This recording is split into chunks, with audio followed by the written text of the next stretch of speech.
Décision Plus est au service des investisseurs boursiers depuis 1987, au tout début de l'autonomie boursière. Notre logiciel de graphique Market Vision Plus et notre logiciel de code dynamique Trader Plus en ont fait sa renommée. Nous sommes encore ici parce que nous évoluons sans cesse et que nous servons bien nos clients. Découvrez nos produits et services spécialement conçus pour l'investisseur actif et autonome dans la boutique Décision Plus. Le logiciel de graphique Market Vision Plus est en français. C'est le logiciel le plus utilisé par les investisseurs de chez nous. C'est lui que vous voyez dans le feu de l'action. Trouvez, classez et analysez plus facilement avec cet outil sans pareil pour suivre la bourse et prendre les meilleures décisions. Gardez vos titres à l'œil avec Market Vision Plus. Consultez la boutique Décision Plus pour en faire l'essai pendant 10 jours sans aucun frais, c'est garanti. Laissez-nous vous guider pour analyser la bourse et prendre vos décisions. Les analystes de Guru.tv feront tout le travail pour vous. De minute en minute, nous classons les titres selon leur situation technique. Nous révélons les signaux d'achat et de vente. Nous publions des recherches poussées et nous prodiguons des conseils en temps réel. Ça commence avant l'ouverture et ça se poursuit jusqu'à la fermeture des bourses. Profitez de chaque cycle boursier avec Guru.tv. Trader Plus, l'instrument du day trader. 50 cotes qui clignotent en même temps. Autant de listes que vous voulez. Graphiques à la seconde. De 3 à 30 graphiques. Des alarmes à volonté. Des listes de cotes préparées. Des modèles graphiques préparés. Prêts à faire feu. Achetez, vendez avec Trader Plus.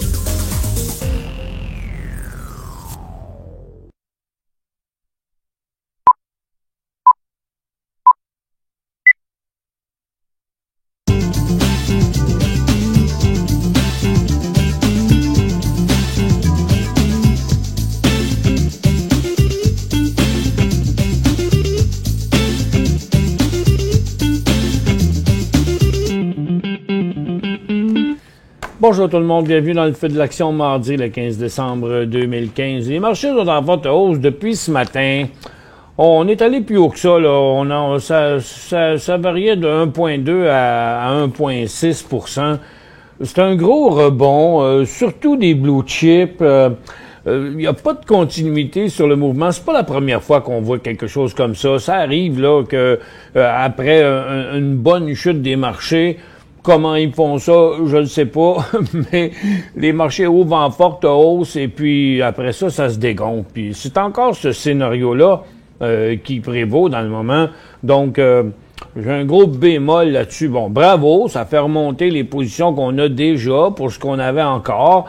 Mais de là à dire c'est un achat, bon, regardez, j'ai une couple de titres intéressants. Sur le Dow Jones, malgré que le gros, ce qu'on appelle un pullback, là, un rebond dans une tendance baissière, là, on sait que c'est hier après-midi là, qu'on a connu le creux. Je vais vous le montrer dans un graphique intra-séance en 5 minutes sur les 2-3 derniers jours. Là.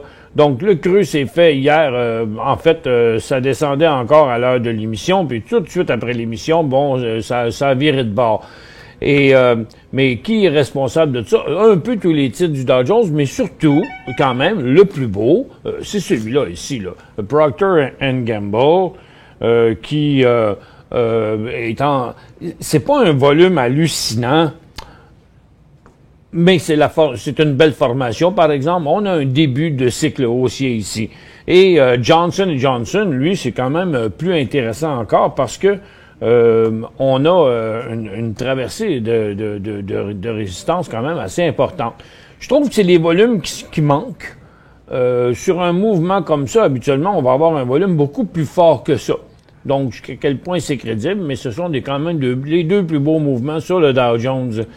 Et aussi, du côté américain, on a une poussée assez généralisée, mais là aussi sur de très faibles volumes, je trouve. C'est sur l'industrie des titres de voyage. Donc, on a Expedia qui part à la hausse. Regardez quand même, 663 000, mais pour un titre qui fait 3 millions de volumes dans une journée normale, là. Et aussi, il y a Priceline.com, TripAdvisor, toujours aussi sur des petits volumes, Travelport, Liberty Advisor. Donc, disons, prenons l'exemple de Expedia. Il a décollé fortement ce matin. Le titre s'est arrêté à plusieurs reprises. On va mettre un petit peu moins de données. À plusieurs reprises. Puis là, il est en train de repartir encore. Tandis que Priceline.com, ce sera pas long, les données vont arriver. Lui n'a pas fait de deuxième mouvement. Donc, c'est toute réserve, là, dans le cas d'un deuxième mouvement, ça pourrait être intéressant. Regardons maintenant nos marchés. Comme je vous expliquais juste un petit peu plus tôt, vous voyez, le marché de Nasdaq a monté ce matin à l'ouverture. On a eu un autre petit bout de cycle haussier, bon, qui aurait été transigeable avec des FNB haussiers. Mais depuis le temps, ça descend tout le temps. Puis regardez, à l'heure où on se parle, là encore. Donc, depuis l'émission de 10h30 sur Guru.tv, j'ai dit, écoutez, regarde, ça a peut-être l'air bien positif, un score comme on a aujourd'hui. Mais moi, je pense que c'est plutôt les FNB baissiers qui sont intéressants, là. Parce que ça a remonté pour redescendre encore. Que je croyais et que je crois encore parce que c'est encore ça qui se passe. Et sur le DOR, on a la condition similaire. Donc, ce serait intéressant, mais sur un nouveau. Donc, c'est sous toute réserve, là, cette hausse-là qui m'a l'air toute patentée. Ça a commencé par Londres. Donc, au départ, bon, premièrement, le dollar américain a inversé sa tendance baissière, son cycle baissier pour le moment. Et si on regarde les autres, le dollar américain, canadien s'est calmé toutefois. Mais si on regarde les autres marchés, le Nikkei a continué à la baisse, lui. La bourse de Chine a continué en baisse. C'est le marché de Londres qui a fortement rebondi. Puis ce qu'il nous disait ce matin, c'est que les titres d'énergie étaient en fort rebond après la hausse du pétrole hier. Quelle hausse du pétrole! Il est à 37,12. Il a monté de quelques cents. Si on regarde le pétrole ici, hier, je vais mettre un petit peu plus de data. Hier, oui, c'est vrai, le matin, il était en baisse, l'après-midi, il était en hausse. Mais c'est pas une hausse spectaculaire, là. C'était juste ça, là, la hausse d'hier. Bon, on a encore un petit rebond aujourd'hui, mais je pense pas que faut s'emballer avec ça. Là, pour l'instant, ça reste pas évident. Bizarrement, les acheteurs ne sont pas si emballés que ça. Les volumes ne sont pas si forts que ça. Puis vous remarquerez que les compagnies qui sont les plus solides, c'était les compagnies comme Exxon, puis Chevron, toutes les grosses compagnies, ceux qui font du raffinage. Parce que à 37 piastres le baril, la plupart des compagnies perdent de l'argent dans le pétrole. Puis en plus, c'est même pas payant d'explorer ou d'exploiter à ce prix-là. Mais qui fait de l'argent de ce temps-là dans le pétrole? Les grosses compagnies qui possèdent les raffineries. Parce que le pétrole à 37 piastres, avec l'essence à 1 piastre et plus le litre, ben, ils font un méchant profit, là. Parce que normalement, l'essence est à 1 piastre le litre quand le pétrole devrait être aux alentours entre 80 et 100 piastres le baril. Parce que rappelez-vous, là, quand le pétrole était à 140 piastres, le litre était à 1,40 aussi. Donc, il n'y a pas de logique avec un litre à 1 piastre, le pétrole à 37. Les marges de raffinage sont payantes.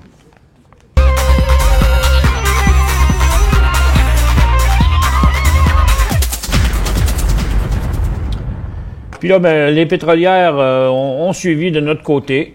C'est ce qui est arrivé ce matin. Là, ça a décollé fortement. Ici, là, à l'ouverture, là, à 9h30, ça a monté. Mais pour l'instant, il n'y a pas de poursuite là, de ça. Et si on regarde ça de ce point de vue-là, le gaz a fait encore un nouveau bas aujourd'hui. Le pétrole a fait une petite hausse. Il est stocké 2 fois, là.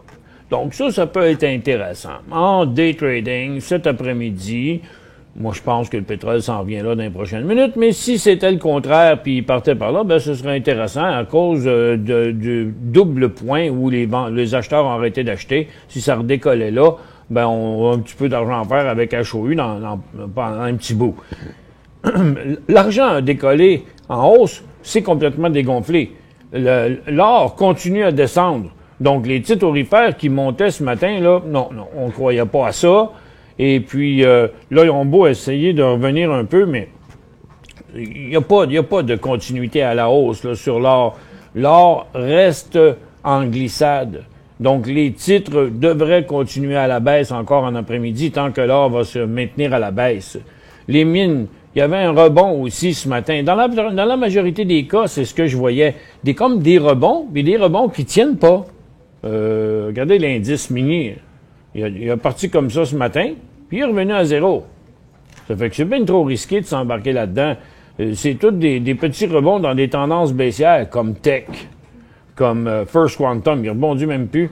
Hot B, il était en hausse ce matin, maintenant il est rendu en baisse. Non, il y avait un gros signal baissier hier, et ça continue encore. Ce signal-là demeure encore valide. Donc, toutes les autres affaires, là, tous les secteurs, là, la consommation discrétionnaire, les télécoms, les services financiers, c'est des choses qu'on a déjà vues. Ils étaient en hausse, ces services financiers, ils ont fini en baisse. Donc, encore une fois, ce ne sont que des rebonds dans des tendances baissières. Je trouve bien hasardeux d'aller augmenter le nombre de positions qu'on a dans nos portefeuilles en plein bear market, dans un rebond comme ça. Très, très, très risqué. Je pense que faut mieux passer par-dessus. Puis en tout cas, si on s'y risquait, au moins embarquer dans des titres vraiment solides, mais encore, va-t-il continuer encore plus que ça? Je sais pas comment ça se fait. Les télécoms vont peut-être même passer négatif encore une fois là aujourd'hui. Je trouve que c'est un bien bizarre de mouvement. En tout cas, pour l'instant. On a-tu eu quelques nouvelles? Oui, quelques-unes, pas des affaires à tout casser, mais il y a Applied DNA Science ici qui attendait moins 9 cents. Ils ont eu moins 2 cents. Le titre a décollé ce matin. Mais là, il y a peine à y retourner. Donc, c'est peut-être pas si intéressant que ça. Boeing a fait un petit rebond. Ils vont racheter pour 20 milliards ils augmentent leur programme de rachat à 20 milliards d'actions. Pas d'actions, mais en actions. Et augmentent leur dividende de 20 %. Bon, avec toute la résistance qu'il y a sur ça, non, je pense pas qu'on devrait prendre position là-dessus. Canamental, il abaisse ses prévisions, qui pourrait être de 30 à 60 % inférieur à ses anciennes cibles. Donc, le titre est en décrochage total.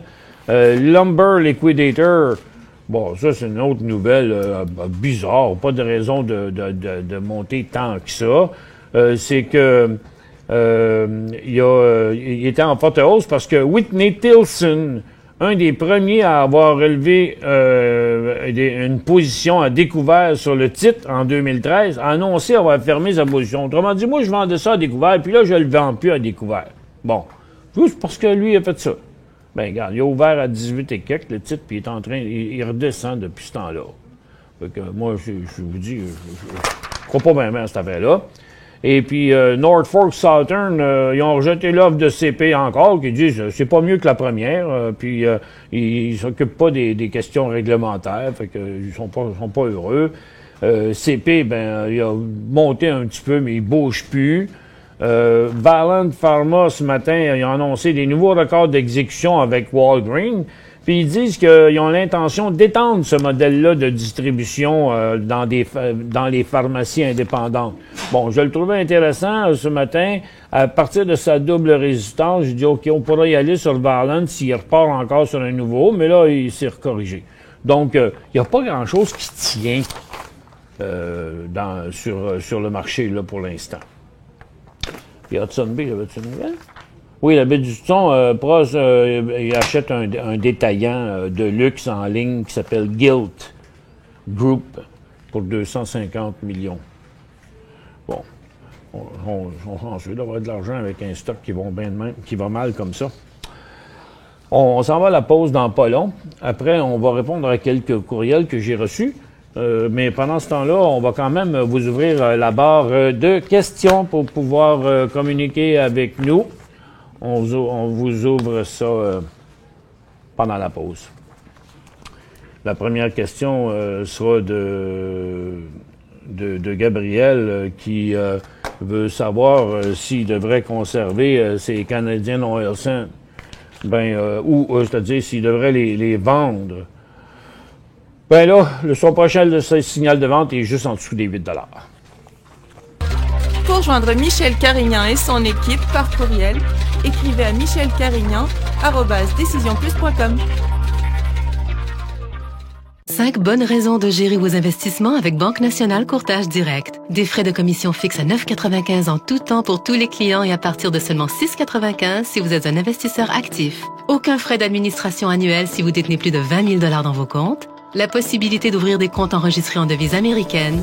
Des outils performants afin de faciliter vos prises de décision. Un service à la clientèle primé et un niveau de satisfaction parmi les plus élevés de l'industrie. Pour en savoir plus, visitez le bncd.ca ou appelez-nous dès maintenant. Décision Plus est au service des investisseurs boursiers depuis 1987, au tout début de l'autonomie boursière. Notre logiciel de graphique Market Vision Plus et notre logiciel de code dynamique Trader Plus en ont fait sa renommée. Nous sommes encore ici parce que nous évoluons sans cesse et que nous servons bien nos clients. Découvrez nos produits et services spécialement conçus pour l'investisseur actif et autonome dans la boutique Décision Plus.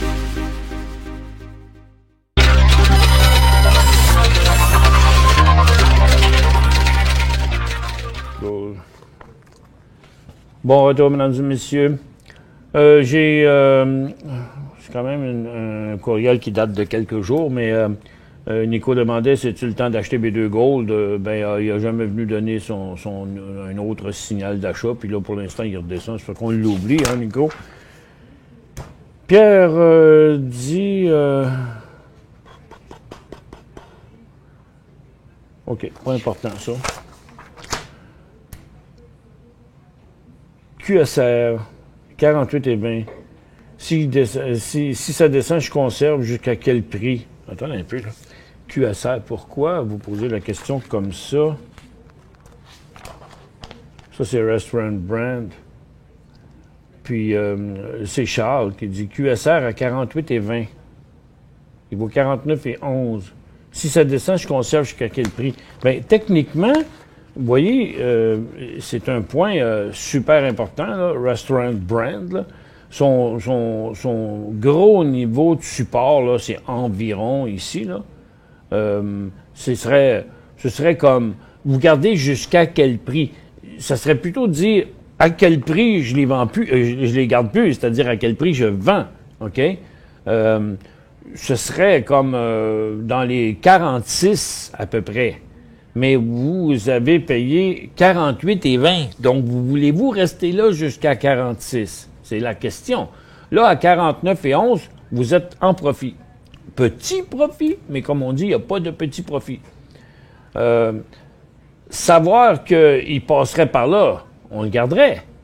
Mais le problème, c'est juste s'il revient dans le bas de son mouvement neutre, vous allez perdre une pièce et plus. Ça fait que c'est un peu... tu sais, quoi faire avec ça? C'est très difficile parce que là, on n'est pas dans un point... à part que c'est une compagnie qui est solide, puis que ce serait surprenant de l'avoir chuté là. Je me dis, ouais, vous pouvez bien prendre une chance de la garder parce que c'est pas un point d'achat, puis c'est pas un point de vente, c'est une formation neutre. Mais si ça vous inquiète, vous avez toujours le pouvoir de la flusher direct là. Parce que vous auriez un petit peu d'argent. Puis vous auriez plus le risque, le casse-tête. Denis, merci Denis. Denis dit, j'utilise le simulateur depuis notre cours 7 en day trading. C'est un instrument fantastique. Mais hein, c'est un instrument fantastique. Ça, c'est le simulateur dans Traders Plus. Si vous voulez apprendre à faire du day trading, c'est l'outil idéal. Parce que vous risquez pas de manger vos bas. Mais c'est exactement comme sur le marché, puis ça travaille avec des cotes en temps réel. Là.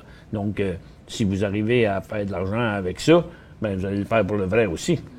Y a-t-il un courtier qui utilise ce simulateur comme plateforme de négociation? Ben non.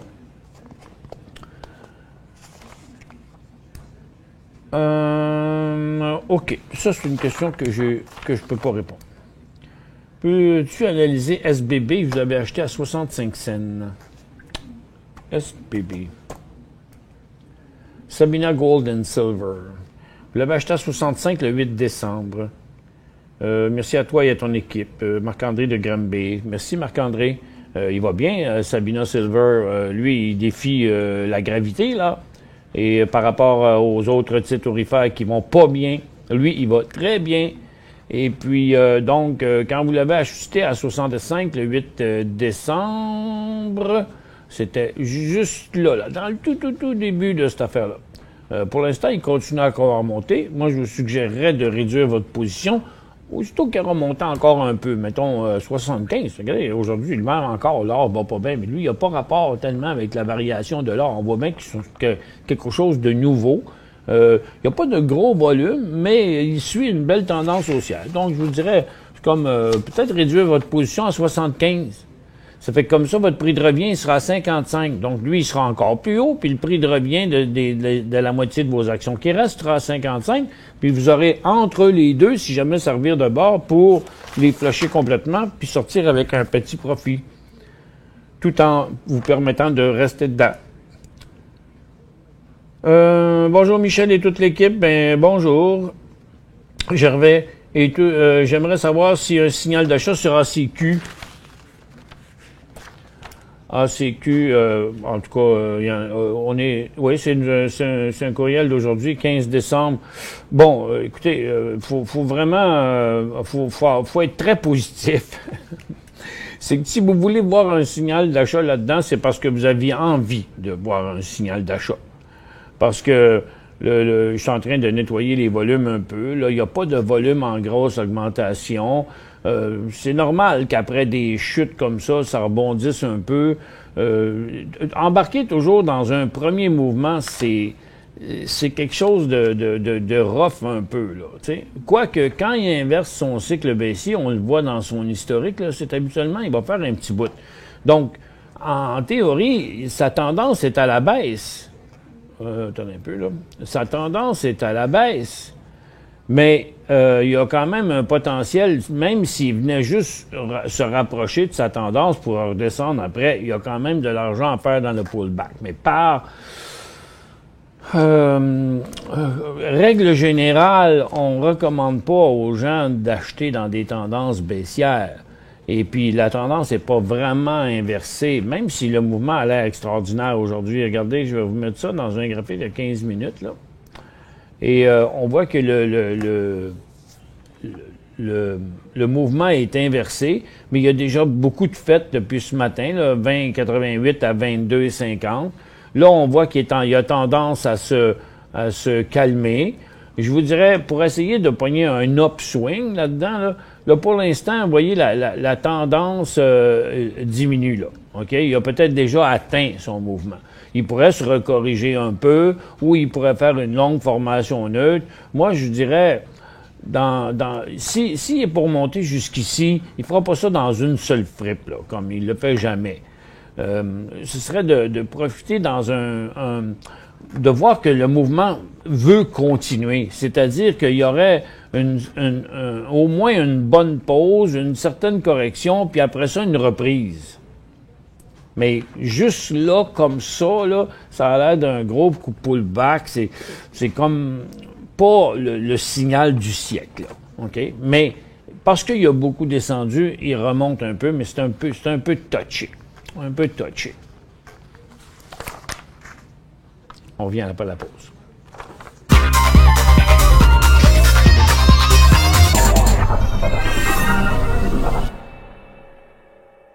Cinq bonnes raisons de gérer vos investissements avec Banque Nationale Courtage Direct. Des frais de commission fixes à 9,95 en tout temps pour tous les clients et à partir de seulement 6,95 si vous êtes un investisseur actif. Aucun frais d'administration annuel si vous détenez plus de 20 000 $ dans vos comptes. La possibilité d'ouvrir des comptes enregistrés en devise américaine.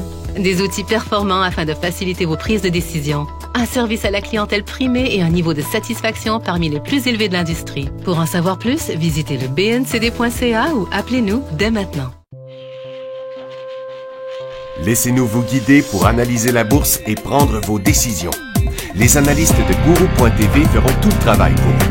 De minute en minute, nous classons les titres selon leur situation technique.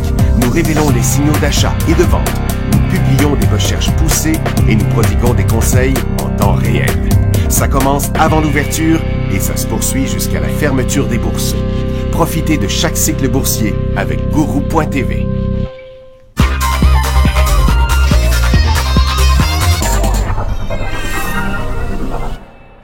Et voilà. Éric de Carignan, j'ai reçu votre courriel. Mais je ne veux pas faire de publicité à cette compagnie-là, ça fait que je vais vous répondre par courriel. Qu'est-ce qu'on a d'autre? Ici, là, on va aller checker, regarder un petit coup d'œil sur nos marchés. Bon, vous voyez, ce que je disais tantôt, au début de l'émission, à 11h30, on était ici, puis on est rendu ici. Donc, le dégonflement continue. On aura perdu la moitié. On est rendu ici. On a perdu ici. On a embarqué là-dedans, là, ce mouvement-là, matin. Là. Donc, on va juste perdre de l'argent depuis que le marché est ouvert, là, parce que le marché redescend. Donc, c'était un vrai attrape-nigo. Nasdaq descend plus. Le Dow Jones descend un peu moins. Mais là, la partie va se jouer dans les prochaines minutes, puisque les vendeurs ont arrêté 3 fois de vendre ici. Et là, ben, si ça recommence par là, ben, puis par en haut, ben, il y a taux de résistance. Et puis le TSX fait pareil. Puis dans les secteurs, ben, les secteurs d'énergie sont encore sur le bord de se dégonfler encore. Les mines sont complètement revenues. Les orifères ne bougent pas. Puis tous les autres secteurs redescendent depuis qu'ils ont décollé ce matin. Donc, regarde, ça sent la balloune à plein nez, cette affaire-là. J'ai shorté DPM à 1,28. Comment vous faites pour shorter DPM à 1,28? DPM.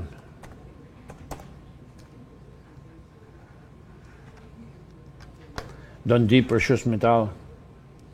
Et puis là, il vaut 1,31. Il n'y a personne qui accepte d'ouvrir des ventes à découvert à ces prix-là. En tout cas, whatever, vous dites que vous l'avez fait.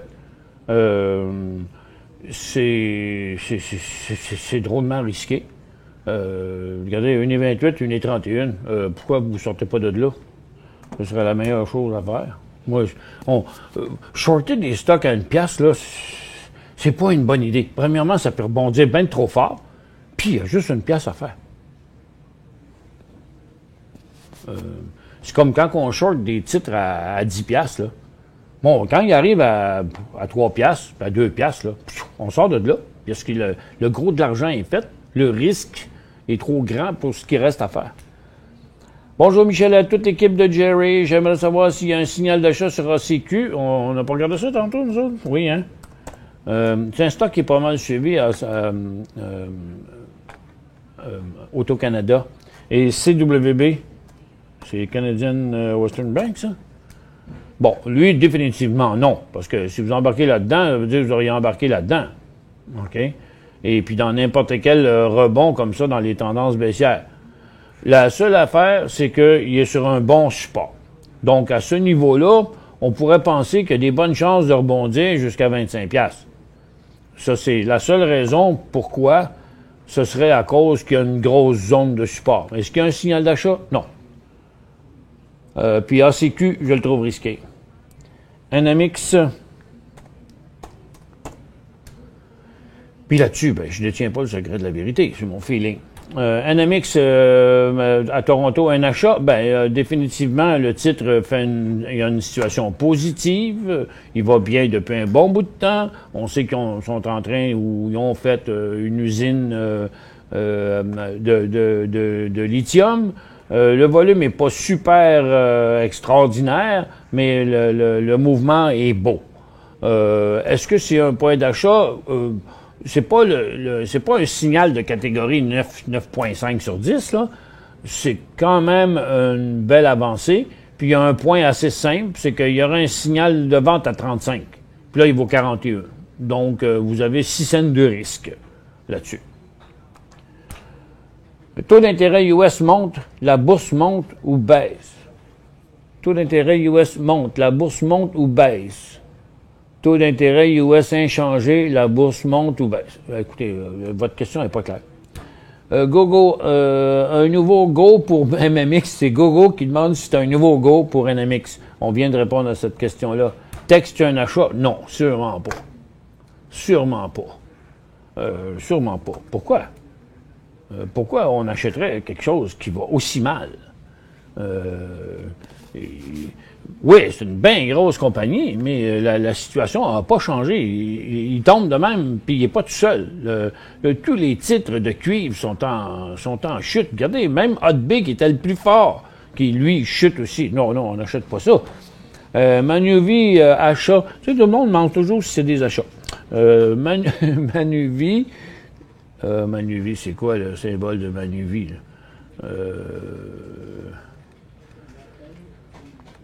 Manulife? Manuvie? MFC. Hein? Achat, ben écoutez, ce qu'on a vu sur Canadian Western Bank tantôt, on voit la même chose ici sur Manuvie. C'est, en fait, le secteur financier qui est arrivé à une zone de support qui rebondit un peu. Mais, c'est tout proche d'un autre décrochage. Je sais pas. Moi, c'est la même réponse qu'à propos du rebond. OK? C'était-tu un beau point d'entrée aujourd'hui sur le marché? La réponse est non. Pourrais-tu me donner 2-3 compagnies de raffinage? Imperial Oil, Exxon, Chevron, toutes les compagnies que vous voyez sur les pancartes de gaz dans les stations de gaz, pour la plupart. Ce ne sont pas tous des raffineurs, là, mais les grosses compagnies. Merci à tous d'avoir été là. On se retrouve demain dans le feu de l'action, 11h30.